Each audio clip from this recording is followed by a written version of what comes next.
When I collapsed in the middle of the Kroger, the hospital called my son. He never showed up. Instead, his wife, my daughter-in-law, posted a smiling family photo with a caption that shattered my world and set me on a path to reclaim my life, even if it meant destroying the family I thought I had. They thought I was a dramatic old woman. They had no idea how much drama I could create when I was pushed. Before I tell you the rest of this story, this nightmare that became my reality, I'd love to know where you're watching from. If you're comfortable, drop your city or state in the comments, and maybe let me know what time it is where you are. It helps me feel a little less alone in telling this, knowing there are real people out there listening. It all started on a Tuesday afternoon. The kind of bland, forgettable Tuesday you have 1,000 of in a lifetime, until one of them decides to change everything. I was in the produce section at our local Kroger in suburban Ohio, trying to decide between Gala and Honeycrisp apples. A simple choice. The biggest decision I thought I'd be making that day. I remember the scent of fresh peaches in the air, the gentle hum of the refrigeration units, the squeak of a shopping cart wheel somewhere behind me. I was 63 years old, a widow for 3 years, and still trying to navigate the quiet, echoing rhythm of my new life. My husband, Richard, had always been the one who did the grocery shopping. He'd made a game of it, a treasure hunt for the best deals and the freshest produce. Every trip felt like a small adventure. For me, it was just a chore. A weekly reminder of the profound silence in my 2-bedroom apartment, a silence that Richard's booming laugh used to fill.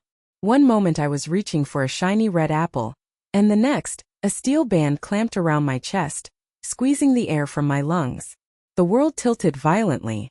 The bright colors of the fruit aisle, the greens of the lettuce, the oranges of the citrus, blurred into a nauseating impressionistic swirl. My knees gave out. I remember the sharp, cold shock of the linoleum floor against my cheek and the distant sound of a woman gasping. "Oh my God! Someone call 911. Then nothing. Just a deep, velvety darkness. I woke up to the rhythmic, insistent beeping of a machine and the sterile, chemical smell of antiseptic. A soft-spoken doctor with kind, tired eyes stood over me. "Mrs. Peterson," he said gently, "you're at St. Elizabeth's Hospital. You gave us all quite a scare. You had an episode of severe heart palpitations, and your blood pressure was through the roof. It looks to be stress-induced." Stress. That was the understatement of the century. He assured me it wasn't a heart attack, but it was a serious warning.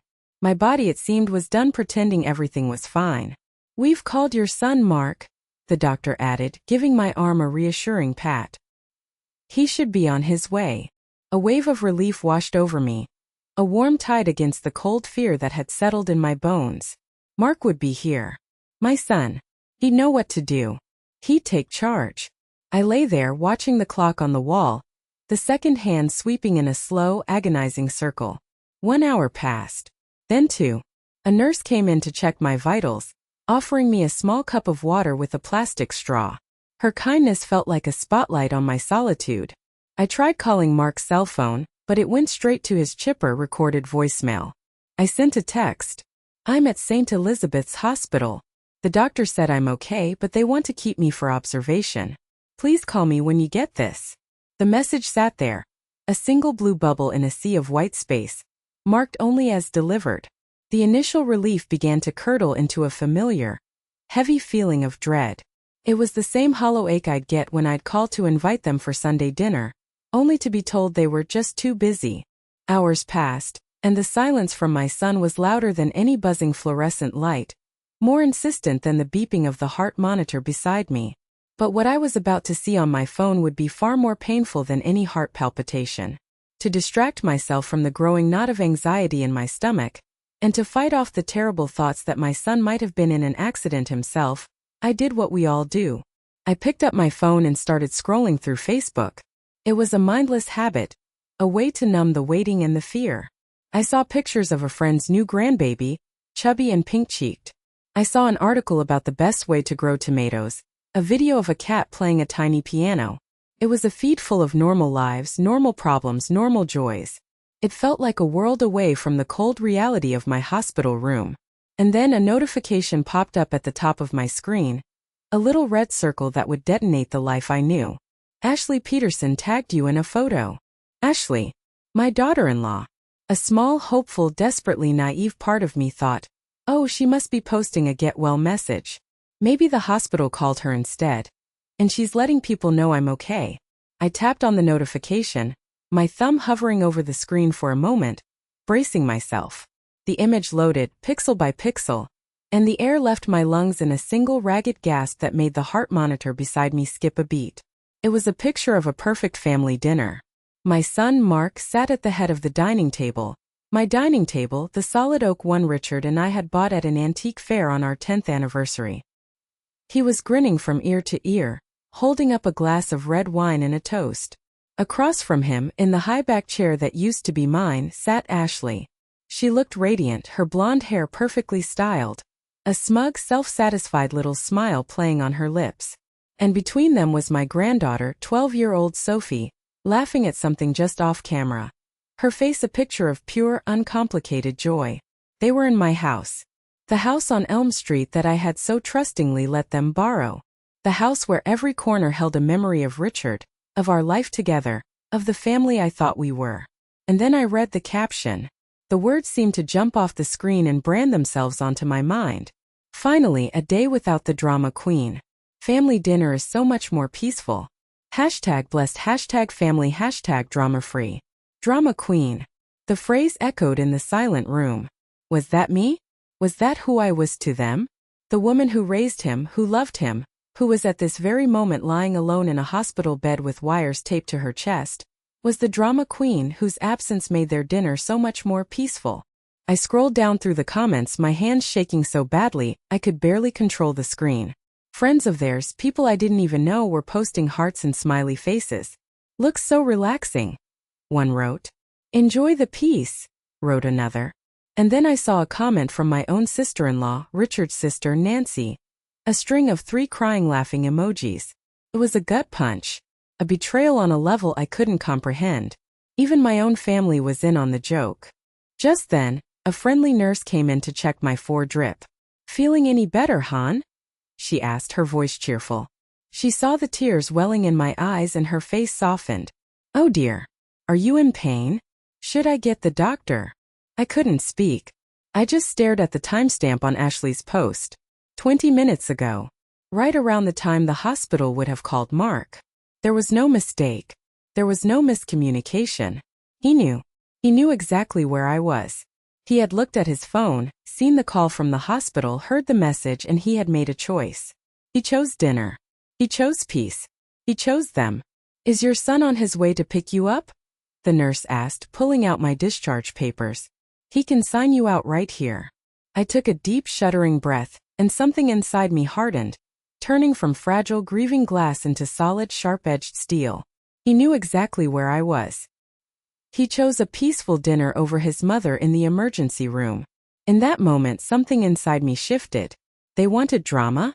I was about to give them a masterpiece. Actually, I said, and my voice surprised me with its strength, its utter lack of tremor. He's not coming. I'll call a taxi. The nurse gave me a sympathetic, pitying look, the kind you give to a lonely old woman whose children have forgotten her. She probably thought my son was just a thoughtless, busy man, caught up in his own life. She had no idea he was at that very moment likely pouring another glass of wine, celebrating my absence. She helped me into a wheelchair for the trip down to the hospital lobby, chattering about her own kids and how they never called enough, trying to make me feel better. I just nodded, a polite, vacant smile on my face. My mind was a million miles away. A cold, calculated plan already beginning to form, its pieces clicking into place like the tumblers of a lock. Sitting in the sterile, echoing lobby, bathed in the harsh fluorescent light, I watched other families come and go. A new father, his face a mask of awe and terror, carried his newborn baby in a car seat. A woman gently helped her elderly mother, who was clutching a small bouquet of flowers, into a waiting car. Every scene was a small, painful stab of what I thought I had, what I thought I was building for the next generation. But I refused to let myself cry. Tears were a luxury, a sign of weakness, and I couldn't afford either right now. The time for grieving was over. The time for action had begun. Instead of calling a taxi right away, I pulled out my phone. I opened my contacts list, my thumb scrolling past Mark's name without a flicker of hesitation. I went all the way down to the S's, to a name and a number I hadn't dialed in at least 3 years. Susan Miller. We'd been friends back when the kids were in middle school, co-chairing the PDA with military precision. She was a firecracker then, a force of nature who never took no for an answer. Now she was the top real estate agent in our county, her face smiling confidently from bus benches and billboards. If anyone could move fast, it was Susan.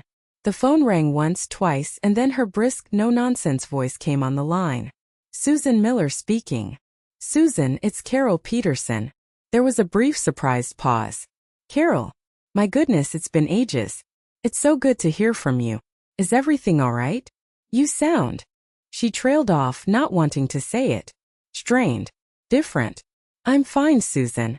Actually, I'm better than fine, I said, the lie tasting like truth in that moment. I'm calling about the house on Elm Street. Your old place? It's a beautiful home, Carol. A classic. I drive by it all the time.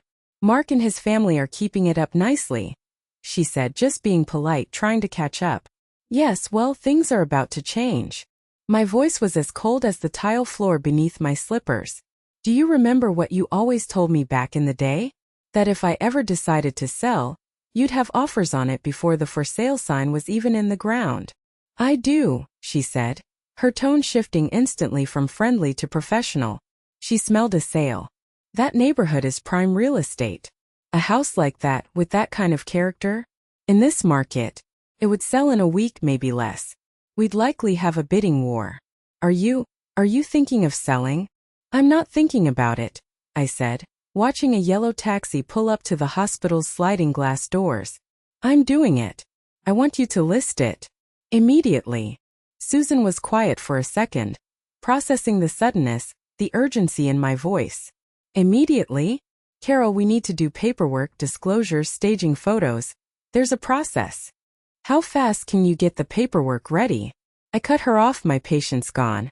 I thought about Ashley's smug smile, Mark's entitled grin, the hashtag drama-free hashtag. I wanted them to feel what I was feeling. The ground being ripped out from under them.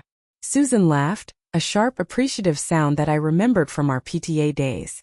That's the Carol Peterson I remember from the fundraising wars. I can have the listing agreement ready for you to sign by tomorrow morning. But Carol, are you sure about this? What does Mark think? I don't care what he thinks, I said, the words tasting like freedom. I've never been more sure of anything in my life. Susan agreed to meet me the next morning. As I hung up, I felt a cold resolve settle over me. They thought the house was theirs. They were about to learn what it truly means to lose a home. You're probably wondering how I let it get this bad. How a mother could end up so estranged from her only son that he'd leave her in a hospital, alone and terrified, just so he could have a peaceful dinner. It's a fair question. It's a question I've asked myself 1,000 times. The truth is, it didn't happen overnight. It was a slow poisoning. A masterclass in emotional manipulation that started with the sweetest, most believable of intentions. It all began right after I buried my husband. Richard's death 3 years ago from a sudden heart attack didn't just break my heart. It shattered my entire world. He was my rock, my partner, my best friend for 35 years. He left me financially secure. The house on Elm Street was paid off, and his life insurance policy was more than enough to ensure I wouldn't have to worry about money. But he left me utterly, devastatingly alone. The 4-bedroom house that had once been filled with the joyous chaos of our children growing up, with the sound of Richard's booming laugh echoing off the walls, suddenly felt like a cavernous, empty tomb. The silence was a physical presence, a weight that pressed down on me day and night. In those first few raw, grief-stricken weeks, Mark was wonderful. He and Ashley were over every single day. They brought groceries they knew I wouldn't have the energy to buy. They helped me sort through the mountains of paperwork. Ashley would sit with me for hours just listening while Sophie, my sweet granddaughter, would draw me pictures of rainbows and sunshine to cheer me up. I was so grateful, so touched by their concern. I clung to them like a lifeline. I thought, this is it. This is the silver lining in this unbearable tragedy. The grief is bringing us closer. About a month after the funeral, Mark sat me down on the front porch swing Richard had built. It was a warm evening, the air thick with the smell of honeysuckle. "Mom," he said, his voice a perfect symphony of gentle concern. "We're worried about you. You shouldn't be rattling around in this big house all by yourself. It's not good for you." Ashley, sitting beside him, nodded sympathetically, her eyes wide and earnest. "All the memories everywhere," she added, her voice a soft whisper. "It must be so hard to see Richard's things everywhere you look." I admitted it was. Some days just walking past Richard's empty armchair in the living room felt like a physical blow, knocking the wind out of me. "What if," Mark continued, laying out the idea so perfectly it felt like a prayer being answered, "we moved in here? Just temporarily, of course. Just until you're back on your feet and can decide what you want to do long term. Sophie could stay in her school district, which would be great for her. You wouldn't be alone. And we could take care of the upkeep, the lawn, the little things that are too much for you right now. It's a win-win." Ashley chimed in, sealing the deal. "It would just be for a year at most, Carol. Just until we can save enough for a down payment on our own place. We would never, ever overstay our welcome." Sounded like the perfect solution. A lifeline in the storm of my grief. I'd have my family close, the house would be filled with life and laughter again, and I wouldn't have to face the crushing silence alone. I agreed immediately, gratefully. I found a small one-bedroom apartment in a senior living community across town, telling myself it was a fresh start, a place less saturated with painful memories. I was so blinded by my own pain and their apparent kindness that I didn't see the flashing red flags. I didn't question it when Mark immediately started talking about how much money I'd save on property taxes and maintenance, framing it as a benefit for me. I didn't think twice when they offered to help manage my affairs by having my important mail forwarded to the house so I wouldn't be overwhelmed with paperwork while I was grieving. It was a trap, baited with love and concern, and I walked right into it. I thought I was being a good mother, helping my son's family get on their feet. I didn't realize I was just the perfect fool funding their lives while they slowly, methodically erased me from my own. But the worst part wasn't losing the house. It was what they were doing behind my back. The first year was a blur of adjustment. I was busy setting up my new, smaller life. I furnished the apartment, joined a book club at the local library, and tried to build a new routine for myself. I told myself that the temporary arrangement stretching past the one-year mark was no big deal. Mark always had a plausible, heartfelt reason. His job was unstable due to a company merger. They had some unexpected medical bills for Sophie. They were so close to having enough saved up for a down payment, but the housing market was just crazy. I wanted to believe him. It was easier than admitting I'd made a terrible mistake. But slowly, insidiously, things started to feel off. Visits to my old home, the place I still thought of as mine, became awkward and strained. The first time it really hit me with the force of a physical blow was when I stopped by unannounced one Saturday afternoon. I wanted to drop off a birthday gift for Sophie. I let myself in with my old key, calling out their names. The house was quiet, but the living room was completely different. My favorite armchair, a big overstuffed chintz monstrosity that Richard and I had picked out together, was gone. In its place was a sleek black leather sectional that looked like it belonged in a magazine, not a family home. It was cold and impersonal. "Oh, that old thing?" Ashley said breezily when she came downstairs, not even a hint of apology in her voice. "It was so faded and lumpy, Carol. It was practically an antique. We moved it down to the basement storage to make more room." She said it with a bright, dismissive smile, as if she'd done me a huge favor. I felt a knot of unease tighten in my stomach. I went down to the basement, pretending to look for an old photo album. It wasn't in storage. It was gone. When I pressed her about it later, she finally admitted she'd called a junk removal service. "It just didn't fit the new aesthetic we're going for, Carol. You understand." My things, my memories started disappearing one by one. A set of hand-painted china my mother had given me as a wedding gift was replaced by a stark white set from Crate and Barrel. The cheerful floral wallpaper Richard and I had painstakingly hung in the dining room one weekend was painted over in a cold, sterile gray that Ashley called grayish. Each change was a small erasure, a chipping away of my history in that house. When I tried to talk to Mark about it, gently at first, he'd sigh with exasperation. "Mom, Ashley is just trying to make it feel like home for them too. It's their home now, for all intents and purposes. Please don't be so sensitive. You're making things awkward for everyone." Then there was the mail. That thoughtful offer to handle my correspondence had turned into a complete information blackout. I started noticing I wasn't getting certain things at my apartment. My detailed investment statements from my financial advisor stopped arriving. The annual summary from my credit card company never showed up.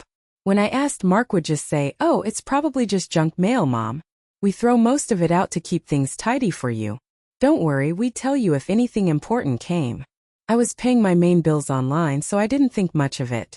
What a trusting, naive fool I was. They weren't just tidying up. They were curating my reality. They were screening my entire financial life, deciding what I was and was not allowed to see. The invitations to family events dwindled, then stopped. "We're just having a quiet weekend at home, Mom."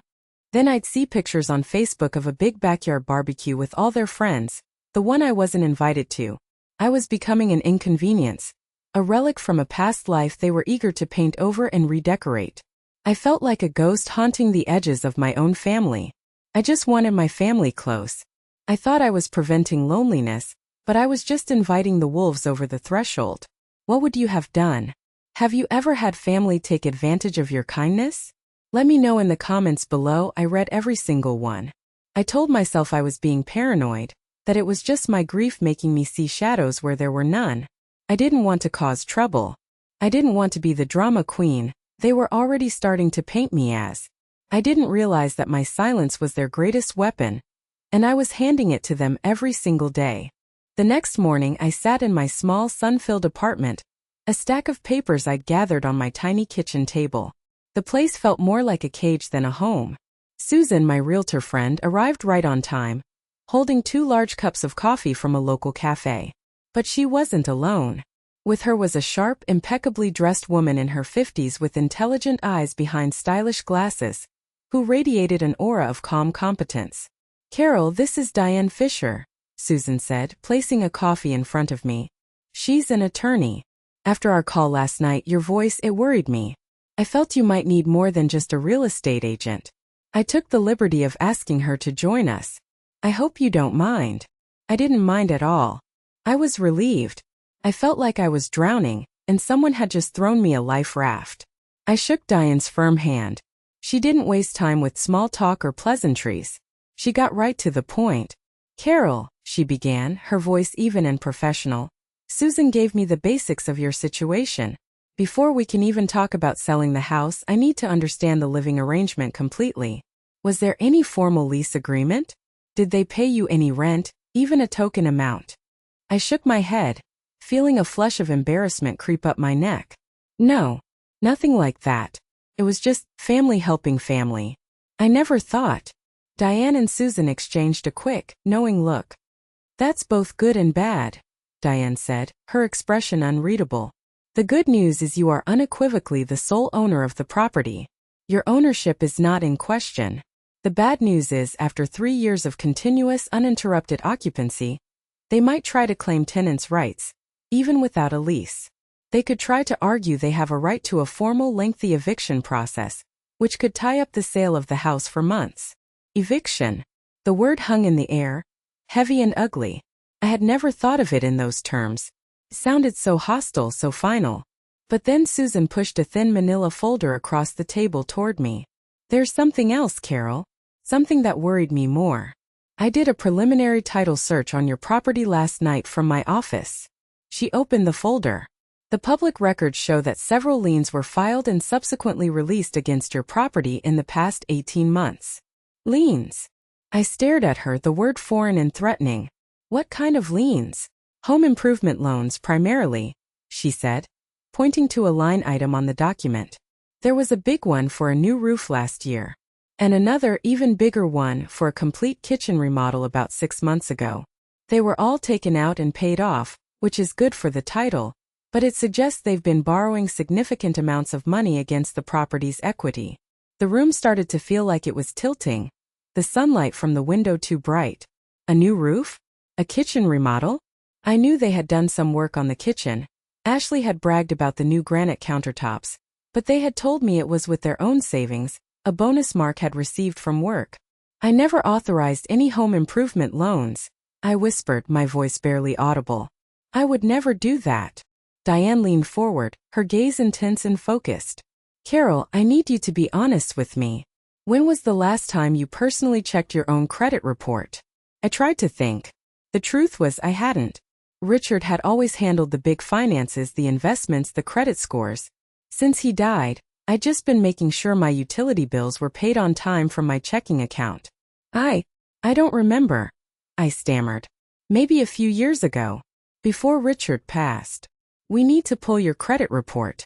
Immediately, Diane stated, her voice leaving no room for argument. If they've been intercepting your mail, as you suspect, there could be a whole world of financial activity happening under your nose that you are completely unaware of.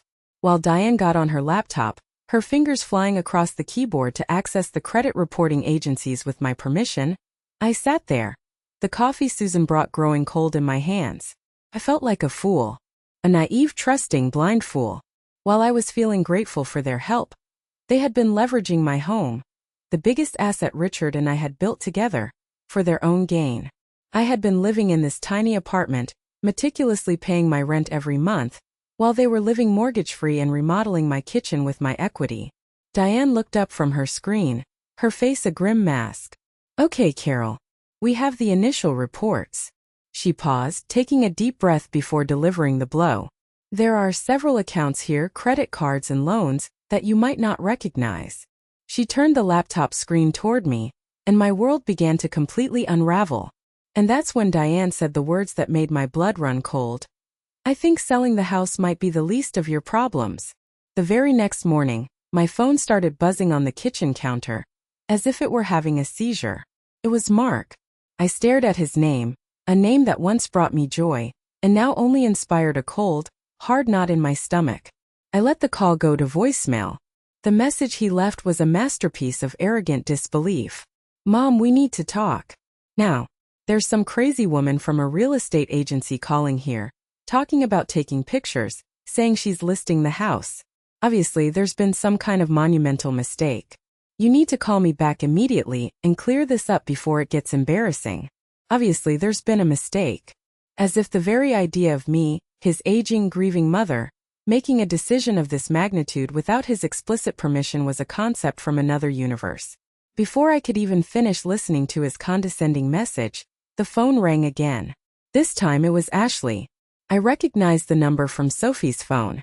I let it ring 4 times, taking a slow, deliberate sip of the good strong coffee I'd bought for myself, the expensive kind I never would have bought when they were supposedly managing my finances and I was trying to be frugal. Then I answered. Good morning, Ashley, I said, my voice as calm and cool as a frozen lake. Carol, what the hell is going on? She shrieked, all pretense of the sweet, caring daughter-in-law stripped away, revealing the shrill, entitled woman beneath. Susan Miller just called Mark. She said she's our listing agent. This has to be some kind of scam. Or you've completely lost your mind. Have you gone senile?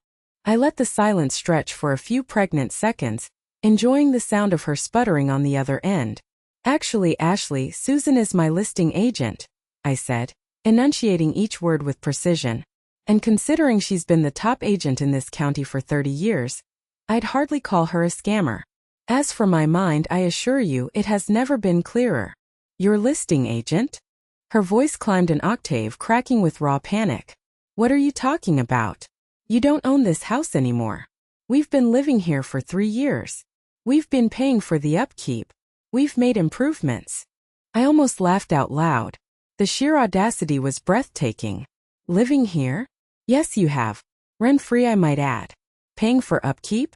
With whose money, I wonder? But owning it? No, dear. The deed to the house on Elm Street is still, and has always been, in my name and my name alone. You can check the county records if you'd like.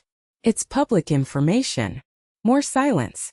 This time I could practically hear the gears in her head grinding, trying to find a new angle, a new lie, a new way to make this my fault. But we've put money into it. We did the whole kitchen. We painted. She finally stammered. The kitchen you remodeled using a fraudulent home equity loan taken out against my house? I shot back, my voice still dangerously calm. And the paint I paid for from my own checking account? Along with the new washing machine last spring, the roof repair you conveniently forgot to mention was a loan, and every single utility bill for the last 3 years? Those things. I heard a muffled sound and then Mark's voice, now on speakerphone, boomed through the receiver. "Mom, this is insane. This is completely irrational. You can't just sell our home out from under us." Our home. That phrase was the final straw. It was the bullet point at the end of a long, painful list of betrayals. "My home, Mark," I corrected him, my voice turning to ice. "And it stopped being our home the moment you and your wife decided to publicly celebrate my trip to the emergency room on social media. Finally, a day without the drama queen. Does that ring any bells at all?" They were completely speechless. I had them. But before hanging up, I delivered the final devastating blow. "And Mark, we need to have a very serious conversation. In person. Soon. About the $75,000 home equity loan you took out in my name 6 months ago." I pressed the red end call button before they could utter another word. The line went dead. And in the silence of my apartment I smiled. For 2 days, there was nothing but a deafening silence from the house on Elm Street. I knew they were panicking, probably scrambling to talk to a lawyer of their own, trying to figure out if their flimsy tenants' rights argument had any merit. I spent the time with Diane, methodically going over the fraudulent accounts, feeling sick to my stomach with every new discovery, but also feeling a growing sense of empowerment. I was no longer in the dark. On the 3rd day my phone rang. It was Ashley, but her voice was completely different from the screeching harpy I'd spoken to before. It was filled with a frantic, theatrical panic, laced with fake tears. "Carol, you have to get over here right now. It's an emergency," she cried, her voice choked with manufactured sobs. "The water heater in the basement just burst. There's water everywhere. The whole basement is flooding. I don't know what to do." My first instinct, the one ingrained from a lifetime of being a mother, was worry. The basement held so many of Richard's old things. His workshop tools, boxes of photographs, our children's school projects. Memories I hadn't been able to part with. I told her I was on my way and drove over, my heart pounding with a new kind of anxiety. When I arrived, Mark met me at the door, his face a perfect mask of distress. He looked like he hadn't slept in days. "It's a disaster, Mom," he said, guiding me with a hand on my back toward the basement door. "I'm so glad you're here. We just didn't know who else to call." I expected to see a torrent of water, a scene of watery chaos. Instead, I saw a large puddle spreading slowly from the base of the old water heater. It was a mess, to be sure, but it was hardly the catastrophic flood Ashley had described on the phone. Standing next to the heater was a man in greasy overalls I didn't recognize. He had a grim, serious look on his face. "I'm sorry, ma'am," the plumber said, shaking his head with an air of great authority. "This old unit just gave out. It happens. But the real problem is, it looks like it's caused some water damage to the foundation here." He pointed to a perfectly dry section of the concrete floor. "You're looking at a major repair. We'll have to tear up the floor, check for mold, replace the whole system. It's gonna cost thousands. You're lucky the whole house didn't flood." Mark put his arm around my shoulder. The gesture, once a comfort, now felt heavy and false like a chain. "See, Mom? This is what I was trying to tell you. This house is a money pit. It's one thing after another. You can't possibly sell it in this condition. No one would buy it. The inspection report would be a nightmare." He sighed dramatically, a world-weary sigh. I guess we'll just have to figure out how to manage it. It's probably best if you just take it off the market and let us handle these repairs over time." It was a performance. A well-rehearsed, pathetic, and frankly insulting performance. They had created a crisis to scare me, to manipulate me into backing down. They wanted me to feel overwhelmed and helpless, to see them as the solution to a problem they had invented. They had forgotten who I was. They forgot the woman who had single-handedly organized the fundraising to build the new school playground. They forgot the woman who had nursed her husband through a year of grueling chemotherapy. I was anything but helpless. I looked at the conveniently broken heater, the too eager plumber with his shifty eyes, and my son's fake, concerned face. They weren't just liars and thieves, they were terrible actors. I excused myself, saying I needed to use the restroom. Instead of panicking, I walked into the kitchen, pulled out my phone, and called a plumber I'd known and trusted for 20 years. A man who had done work for Richard and me countless times. I asked Al if he could possibly do an emergency call. He said he'd be there in an hour. Okay, if you think that's low, trying to sabotage your own mother's house just to keep living there for free, stick around because it gets so much worse. Don't forget to hit that subscribe button so you don't miss what happens next. My trusted plumber, a gruff old guy named Al with hands like worn leather, showed up exactly an hour later. Mark and Ashley were furious that I'd called someone else, complaining that it was an insult to their plumber, but they couldn't exactly stop me without revealing their entire charade. Al took one look at the scene in the basement, at the puddle of water and the solemn-faced fake plumber, and just grunted. He walked over to the water heater, knelt down, and fiddled with a valve at the bottom for about 10 seconds with a small wrench he pulled from his back pocket. The gush of water immediately slowed to a trickle, and then stopped completely. He stood up, wiping his hands on a red rag. "Well, that's that," he said, looking at me with a knowing glint in his eye. Then he glanced over at Mark and the other plumber, who was now looking at the floor and shuffling his feet like a guilty schoolboy. "Funny thing about these pressure release valves," Al said, his voice laced with the kind of sarcasm only a man who's seen it all can muster. "They don't usually just loosen themselves. Almost looks like someone took a wrench to it to make a mess. You're lucky you didn't do any real damage to the tank." He looked directly at Mark, who had gone completely white. The fake plumber mumbled something about a misdiagnosis and another emergency call, and practically ran up the basement stairs and out the door. Mark's face went from white to a blotchy, furious red. Ashley just stood there, her mouth slightly open, speechless for the first time since I'd met her. The sabotage had failed spectacularly. I had caught them red-handed, in a lie so pathetic it was almost comical. I didn't say a word. I didn't need to. I just looked at my son, the disappointment so profound it felt like a physical ache in my chest. Then I turned, walked up the stairs, and left the house without looking back. The next day, feeling more isolated and embattled than ever, I decided to reach out to an old friend, Margaret. We'd been in the same church group for over 40 years, raising our kids together, volunteering at bake sales, chaperoning school dances. If anyone knew my character, it was Margaret. I needed an ally, someone who knew me before all of this, someone who could remind me of who I was. I called her, expecting a warm, sympathetic ear. What I got was a cold wall of polite suspicion. "Carol?"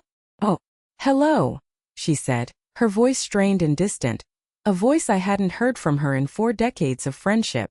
"Margaret, I'm going through something very difficult, and I was hoping I could talk to you." I began, my own voice faltering a little. "Well, Carol, I have to be honest," she said, her tone hardening with a kind of pious judgment. "I've heard you've been having a hard time. A very hard time. Ashley actually called me last week. She's a sweet girl. She told me. Well, she told me the whole family is just sick with worry about you." I froze, the phone feeling like a block of ice in my hand. "Worry? What did she say?" "She said that ever since Richard passed, God rest his soul, you haven't been yourself.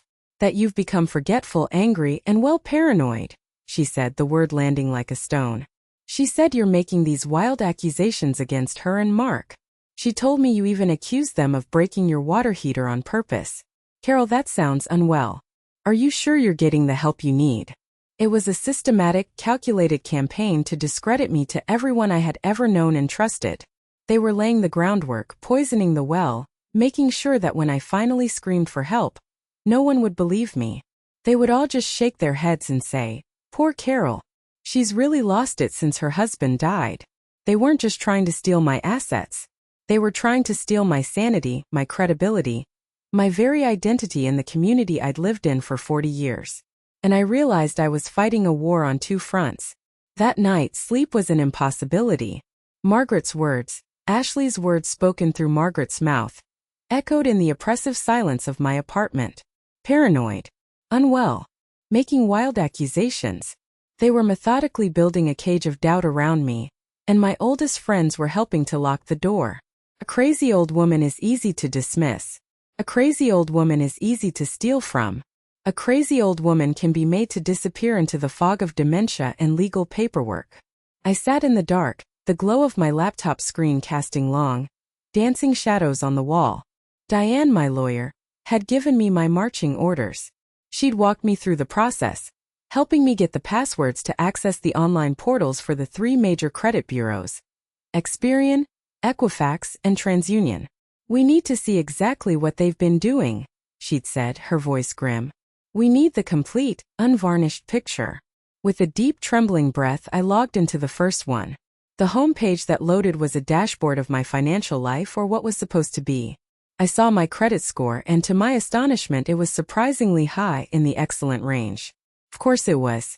They weren't stupid. They had been making every single payment on time, meticulously managing the accounts they had opened in my name. They were using my good credit history, the one Richard and I had painstakingly built over 40 years, as the foundation for their fraudulent financial empire. Then I clicked on the Accounts tab, and the floor fell out from under my world. It wasn't just the $75,000 home equity line of credit I had confronted Mark with.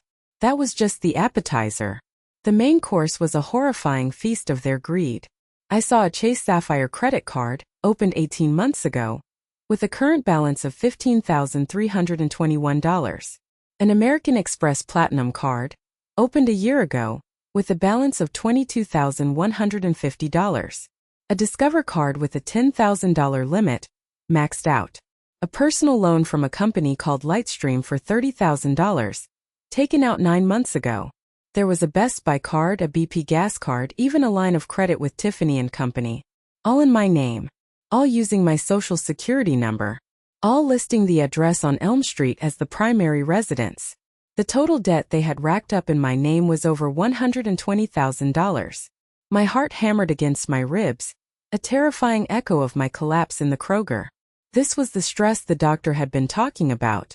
This was a systematic, brutal financial assault, carried out in secret while they smiled at me during holiday dinners. With a morbid, horrified fascination, I started clicking through the detailed statements, my horror growing with every line item. Thousands of dollars a month at expensive restaurants in Columbus I'd never even heard of. A recurring $200 monthly charge for a hot yoga studio, Ashley's. A $350 monthly fee for a high-end gym and personal trainer, Mark's. Over $400 a month for private tennis lessons for Sophie, lessons my granddaughter had never once mentioned to me, and I wondered if she had even taken them. They were living a lavish lifestyle, a complete fantasy, all funded by my stolen identity. Then I found the charges from last December. While I was spending Christmas alone in my tiny apartment, eating a microwave turkey dinner because they told me they were keeping it low-key this year to save money, they had charged $8,450 to my fraudulent American Express card at the Four Seasons Resort in Maui. The rage that filled me was cold and pure. It burned away the fear, it burned away the sadness. It left only a diamond-hard resolve. I started printing everything. Every statement, every charge, every account summary. My little inkjet printer whirred through the night, spitting out page after page of their betrayal. By 3 a.m., I had a stack of paper 3 inches thick, a monument to their greed. Then I saw it, on the Tiffany & Company statement. A charge for a diamond tennis bracelet for $3,200. The date? The day I was in the hospital. While I was gasping for breath, my son was buying jewelry. But the most terrifying discovery wasn't a charge. It was a search history. This is the point where everything got really dark. I want to take a moment and thank you for sticking with me this far. It's a long and difficult story to tell. It's taken every ounce of my strength to get through it. And your being here listening means more than you know. If you're still here with me, please just comment the number 1. So I know I'm not telling this story into the void. Your support means the world. After printing the mountain of financial statements, I went back to the main credit report page. There was another section, tucked away at the bottom, labeled Credit Inquiries. These are the records of every company that has officially requested a look at your credit history. I expected to see the names of the credit card companies and the loan providers. I did. But I saw other names too. Names that made no sense and sent a chill down my spine. There were multiple soft inquiries, the kind that don't affect your score, from law firms. Not just any law firms. I Googled their names. They weren't general practice lawyers or real estate attorneys. They were firms that specialized in one very specific thing: elder law. Their websites were filled with phrases like protecting your loved ones, navigating dementia, and guardianship and conservatorship proceedings. There were also inquiries from something called Senior Care Assessment Services, and a financial advisory firm that focused on estate management for incapacitated adults. My blood turned to ice water in my veins. It all clicked into place. Every confusing, hurtful piece of the last 3 years fitting together to form a monstrous, horrifying picture. The smear campaign with my friends, telling them I was paranoid and unwell. The financial chaos they had deliberately created, which they could later point to as proof that I couldn't manage my own affairs. The slow, creeping isolation. The gaslighting making me feel like the drama queen for questioning them or wanting to be a part of my own family's life. They weren't just stealing from me. They were building a case. A legal case against my own sanity. The plan was diabolical in its cold, calculated simplicity. Step 1. Isolate the target from her support system. Step 2. Seize control of her finances and mail to control the flow of all information. Step 3. Run up massive, confusing debts in her name while simultaneously telling everyone she's losing her mind. Step 4. When she finally discovers the mess and reacts with predictable horror, confusion and anger, use that very reaction as the final damning piece of evidence. See, we told you she was paranoid and unstable. She's a danger to herself and her finances. Step 5. Go to a probate judge, present their carefully fabricated case, backed by concerned testimony from friends they'd already manipulated, and file for conservatorship. The judge, seeing a concerned son and daughter-in-law and a confused, angry old woman with chaotic finances, would almost certainly grant it. They would be given complete legal control over everything. My house, my savings, my investments, my medical decisions. My entire life. They were planning to have me declared legally incompetent. They were planning to have me erased. I didn't sleep. I sat there until the sun came up, the stack of papers sitting on my table like a ticking bomb. At 8 a.m. sharp, I drove to Diane's office. I didn't even call first. I walked in, my face set like stone, and put the 3-inch stack of evidence on her gleaming mahogany desk. She took one look at my face, then at the top page of the stack, and quietly told her receptionist to cancel her morning appointments. For 2 hours we went through every single page. She was silent, her expression growing harder and more grim with each fraudulent charge, each damning inquiry. When she finally looked up from the last page, her voice was cold steel. "Carol," she said, "this is no longer a real estate dispute or a simple fraud case. This is a criminal conspiracy of the highest order. They were planning to strip you of your assets, your autonomy, and your dignity. We're not just filing a civil suit. We are going to the district attorney. Today." My own son was trying to legally erase me.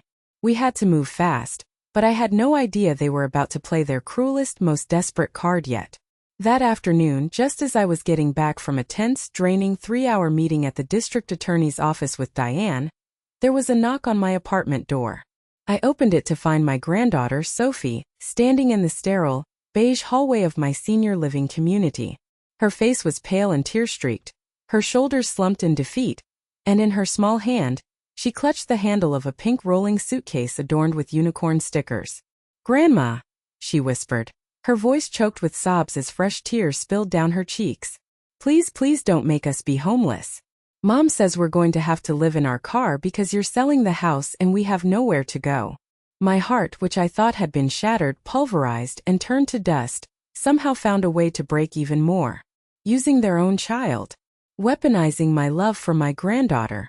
Sending a 12-year-old girl to be their emotional battering ram. It was a new low, a depth of depravity I hadn't thought even they were capable of. I glanced past her and saw their familiar SUV parked down the street, close enough to watch the outcome of their little play, far enough to maintain plausible deniability. "Oh, sweetheart, of course not. Come inside," I said, my voice gentle as I wrapped an arm around her trembling shoulders and guided her to my small sofa. I knelt in front of her, taking her small, cold hands in mine. "Did your mom and dad send you here to tell me this?" She nodded, sniffling into the sleeve of her hoodie. "Mom packed my bag. She said I should stay with you since you're the one making us move out. She said maybe if I talked to you, you'd remember that family is supposed to take care of each other." The manipulation was so blatant, so disgustingly transparent, it made me physically ill. They were putting the weight of their adult responsibilities, the consequences of their criminal actions, onto the small, fragile shoulders of their own daughter. Sophie, honey, I said, choosing my words with extreme care. I need to ask you something important. Do you remember when your family went on that wonderful vacation to Hawaii last Christmas? Your mom posted so many beautiful pictures. Her face scrunched up in genuine confusion. We didn't go to Hawaii, Grandma. My blood ran cold. What? But the pictures, the resort, your parents. No, she said, shaking her head emphatically. I've never been to Hawaii. For Christmas, Mom and Dad said they had to go help a sick relative out of state, and they said it might be contagious so I couldn't come. They dropped me off at my friend Sarah's house. I stayed with Sarah's family for the whole week. They had abandoned her. They had fabricated a story, lied to their own child, and pawned her off on another family for a week. Also, they could go on an $8,000 luxury vacation to Maui, paid for with my stolen identity. These weren't just thieves and con artists. They were neglectful, monstrous parents. A sharp, angry car horn honked outside. Mark's impatient signal that the performance should be over. I stood up, my resolve hardening into something unbreakable. I took Sophie's hand. We're going downstairs, I said. We walked down together, my hand firmly holding hers. Mark rolled down the window as we approached. Well? He asked, a smug, expectant look on his face. Did you talk some sense into her? I leaned down to his window, my voice dangerously low and steady. You will not use your daughter as a pawn in your sick games ever again. I know about the Hawaii trip, Mark. I know you abandoned her to go. I saw the color drain from his face and from Ashley's in the passenger seat. And by the way, I spent the morning at the district attorney's office. The criminal charges have been filed. They include identity theft, grand larceny, and conspiracy. You should expect a visit from the police very soon. I opened the back door of their car. Get her suitcase, I ordered Ashley, who just stared at me dumbfounded. Sophie is staying with me. They had abandoned their own daughter for a luxury vacation funded by my stolen identity. These weren't just criminals, they were monsters. I held Sophie's hand and walked her away from that car and back towards my apartment. The time for talking was over. The war had begun. The days after that final ugly confrontation were a whirlwind of legal activity. Diane filed for emergency temporary custody of Sophie, and when we presented the judge with the evidence of child abandonment on top of the pending criminal investigation, he granted it without a moment's hesitation. Sophie, bless her heart, was a rock. She was quiet and clearly confused, but she seemed overwhelmingly relieved to be in the calm, stable environment of my small apartment, away from the constant tension and lies of her parents' home. She slept for nearly 12 hours that first night, as if a great weight had finally been lifted from her shoulders. The news of the formal criminal charges spread like wildfire through our small suburban community. It was the lead story in the local paper's online edition. The carefully constructed narrative Mark and Ashley had built of the concerned son, and the unstable mother, was publicly and spectacularly demolished. People who had been giving me the cold shoulder, thanks to Ashley's poisonous whispers, were now calling me, stammering apologies. Margaret, my old friend from the church group, left a tearful, rambling voicemail, begging for my forgiveness, saying she never should have doubted me. I didn't call her back. The damage was done. The tide was turning, but I knew who my real friends were. About a week after the story broke, I got a call from an unknown number with the Seattle area code. I almost ignored it, assuming it was a reporter, but something made me answer. Is this Carol Peterson? A woman's voice asked. It was hesitant and shaky, on the verge of tears. It is. Who is this? My name is Jessica. I'm Ashley's younger sister. I braced myself, my hand tightening on the phone. I expected a plea for me to drop the charges, a tearful appeal to think of the family, to show mercy. But that's not what came. I saw an article about the charges online, she said, her voice cracking. A cousin from back home in Michigan shared it on Facebook. I read it and then I read it again. When I saw the details about how they intercepted your mail, about the lies, about trying to say you were incompetent, Mrs. Peterson, my blood ran cold. Because she's done it before. I sat down heavily on my sofa, my knees suddenly weak. What do you mean she's done it before? Our grandmother, Jessica said, and now she was openly crying, the words tumbling out between sobs. Our grandma Rose. It was 15 years ago. She was 82 years old, but she was sharp as a tack, living on her own and proud of it. But she had money. Her house in Grand Rapids was paid off and she had about $200,000 in savings and investments. Ashley moved in with her, told the whole family it was to help her out, after a minor fall. The story she told was a horrifying, sickening echo of my own. Within a year, Grandma Rose, the matriarch of their family, was in a nursing home, with a sudden, aggressive form of dementia that none of the family had ever seen coming. Ashley produced documents giving her full power of attorney over everything. By the time Grandma Rose passed away 2 years later, all the money was gone. The house was sold to cover medical and care expenses. We never questioned it, Jessica sobbed, her voice thick with a decade and a half of guilt. We felt so guilty for not helping more ourselves. We just believed Ashley when she said Grandma's care was incredibly expensive. But it never felt right. The numbers never added up. Now I know why. She did the same thing to our grandmother. She isolated her, controlled her money, and when the time was right, she had her declared incompetent. She's a predator, Mrs. Peterson. And my brother-in-law is right there with her, just like he was with you. The final missing piece of the puzzle had just slammed into place. This wasn't a one-time act of desperation or greed. This was a pattern. This was a modus operandi. This was who my daughter-in-law was. Jessica agreed to provide a sworn statement to the district attorney. My case wasn't just about my stolen money anymore. It was about getting justice for Grandma Rose, for my late husband Richard, whose memory they had defiled, and for any other victim this predator had left in her wake. Jessica's sworn statement was the bombshell that blew the case wide open and elevated it from a serious family fraud case into a major criminal investigation. It established a clear predatory pattern of behavior. The district attorney assigned a special investigator from the state's elder abuse unit, a tenacious man named Detective Miller. Armed with this new information, he started digging into Mark and Ashley's entire financial history, going back years. He re-examined the death of Mark's elderly aunt, Margaret, a wealthy spinster who had died unexpectedly a few months before they had moved in with me. Her death had been ruled natural causes, but her will had been a surprise. She left the bulk of her estate to a local animal shelter, not to Mark, her only living relative. Detective Miller's team subpoenaed her financial records. Just as I had suspected, they found a series of significant, unexplained cash withdrawals and transfers to Mark and Ashley's accounts in the 3 months leading up to her death. While there wasn't enough evidence to press charges in that case, it painted an even darker picture of their character for the DA. While the lawyers and investigators did their painstaking work, life for me and Sophie found a new quiet rhythm. We sold the house on Elm Street. The closing was quick and uncomplicated. A young family with 2 small children bought it, their eyes shining with excitement. They talked about filling the rooms with laughter and building a treehouse in the backyard. I felt a sense of peace watching them. They would create new, happier memories there, washing away the stain of the last 3 years. Standing in the empty living room for the last time, the floors echoing with our footsteps, I didn't feel the sadness I expected. I felt a profound sense of liberation. This place was no longer a home to me, it was a crime scene. I was closing a chapter of pain, grief, and betrayal. Sophie, holding my hand, looked around the empty space. "It feels bigger now that all the lies are gone," she said, with the simple, devastating wisdom of a child who has seen far too much. The legal process dragged on for over a year.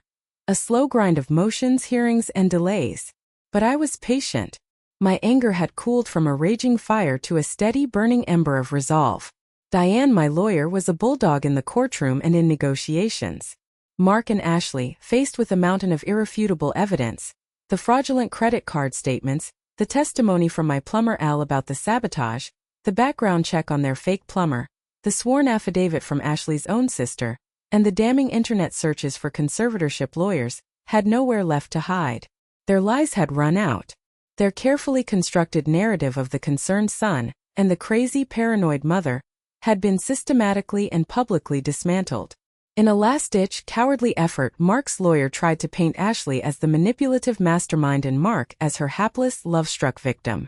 But the prosecutor, a sharp young woman who seemed to take personal offense to their crimes, quickly pointed out that Mark's name was on the loans too, that he was the one who abandoned his mother in the hospital, and that he was the one who drove his daughter to my apartment to be used as an emotional shield. They knew they were cornered. They knew a jury would despise them. To avoid a longer, more brutal trial and the risk of even harsher sentences, they both reluctantly took plea deals offered by the DA's office. I was in the courtroom on the day of the sentencing. I needed to see it through to the end. I needed to witness the final chapter. The district attorney's office was now treating this as a major, high-profile elder abuse case. The trial date was set. Mark and Ashley were about to face the consequences not just of their greed, but of their profound and chilling cruelty. I sat in the front row of the hushed courtroom, the polished wood of the bench cool beneath my hands. Sophie sat on one side of me, holding my hand tightly, her young face serious and composed. On my other side was Susan, my realtor, my friend, who had started this whole journey with me. Diane was at the prosecutor's table, looking calm, prepared, and utterly confident. When Mark and Ashley were let in, dressed in somber courtroom attire, they refused to look at me. Mark stared at the floor, the picture of shame, his shoulders slumped in defeat. Ashley, however, looked defiant, a faint, bitter sneer on her lips, as if she was the one who had been wronged, the one who was the victim in all of this. The judge, a stern-faced woman named Judge Miller with sharp eyes that missed nothing, read from a long list of documents in a clear, unwavering voice. She recounted the financial fraud, the lies, the psychological manipulation.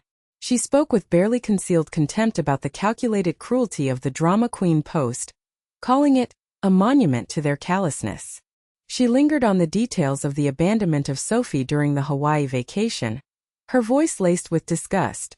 "What is most disturbing to this court," Judge Miller said, taking off her glasses and looking directly at Mark and Ashley, who both flinched under her gaze, "is not just the significant financial theft, but the insidious psychological warfare you waged against your own mother and mother-in-law. You preyed on her love, her trust, and her grief. You systematically attempted to dismantle her reputation and her reality, all for the purpose of personal financial gain. It is a level of betrayal that is frankly shocking and morally bankrupt."